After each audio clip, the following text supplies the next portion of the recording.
Live team coverage tonight as we watch the Mississippi rise to flood levels in northeast Iowa. We'll also get a look at the newest flood predictions for the state tonight on Iowa's News Now.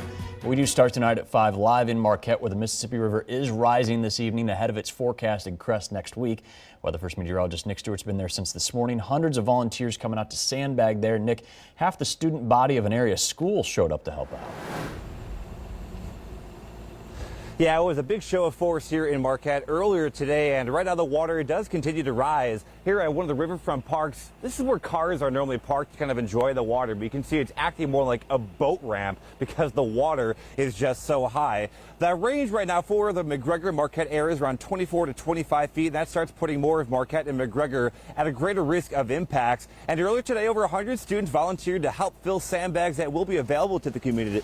And that will be used to protect areas at risk along the river. A day before prom, students came out in force and wanted to help their community. All the people in this community support us as football players and students, so we would like to give back and help support them in this way by sandbagging. Yeah, I mean, we're here to help.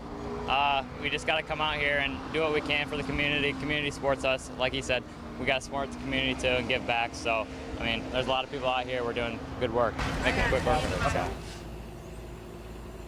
And earlier this afternoon, the Mississippi River at McGregor did surpass that 20-foot mark. We're well in moderate flood stage at this hour. Again, we do expect that major flood stage crest could be within inches of the record coming up around April 27th to April 29th. So that'll be likely late next week.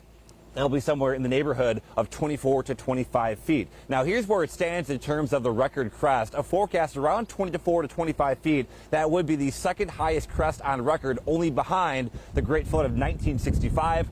And more recently, of course, we had the flooding in 2019. That would now move to 5th place on the top 5 of those floods. We do have flood warnings in effect along the Mississippi River in all of eastern Iowa, from the Minnesota border all the way down to the Missouri border. These will expect to continue as we head through the better part of the month of May, as water remains high, most of that cresting occurring before about May 10th. As we go throughout the night tonight, it's going to be a cold one. A lot of cloudy skies in place. Temperatures likely going back below freezing in eastern Iowa. Looking at kind of a cool pattern, but also, thankfully, a very dry pattern as well. We'll talk about what it means for the upcoming weekend and more on the mighty Mississippi River flooding coming up in your full with the first forecast in a few minutes.